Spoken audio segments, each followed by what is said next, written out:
Darkness fills a gloomy sky. Daylight lost within the deep gray haze. Silence floats on the air, apathetic and careless, thick and unbearable.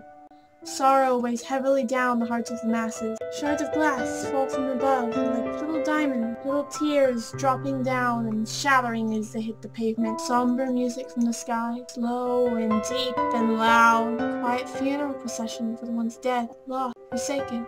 The world turns black. Every color shade darker, less vibrant, less alive. Black like a dark curtain that covers the windows and blankets everything outside of them. It sweeps the street like tormenting wind, like a hurricane of fear and doubt and sorrow and mourning and numbness. Flashes of light taunt all as if to laugh, displeasing. The darkness looms over the world like a guard watching the city from a lofty tower, as if the earth belongs to it and nothing can withstand its doleful show. It draws people in, capturing and binding, saturating their hearts in passive forfeit. The slave master implanting complacency in every heart it binds. Its spindly hand reaches into their chests and freezes their hearts, making them as dark and lonely as their master. They worship with blood and bones the ones who cause them pain. And still the funeral goes on. Dark, silent, somber, stiff. They torture themselves and give up their very lives to appease it, but still it remains shallow, stale, hard, unfeeling. And then it becomes an addiction. They drink their own blood and savor the tastes of their own flesh and enjoy every hour, minute, second, moment, every iota of the torment with a deep malice and ever-growing hunger.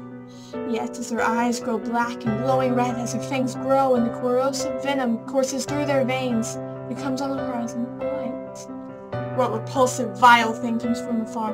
What obtrusive thing comes along so freely? What obtrusive thing comes without approach or challenge? So hated, so refused, but still it carries on. So maligned, but still it proceeds. Closer, closer, closer, closer. It comes like a dawn they all forgot. In their forgetfulness, they hated, and in their hate they fell. In their falling, they forgot the day again. The sun, the blinding bright light. The slaves crawl away, scampering away like cockroaches crawling away, but they cannot escape. The sun's rays stretch to the earth and caress the long forlorn. Light sweeps the land, loosening heartache and drying dampened spirits. Slowly, to repel the dreaded sun becomes their sole desire.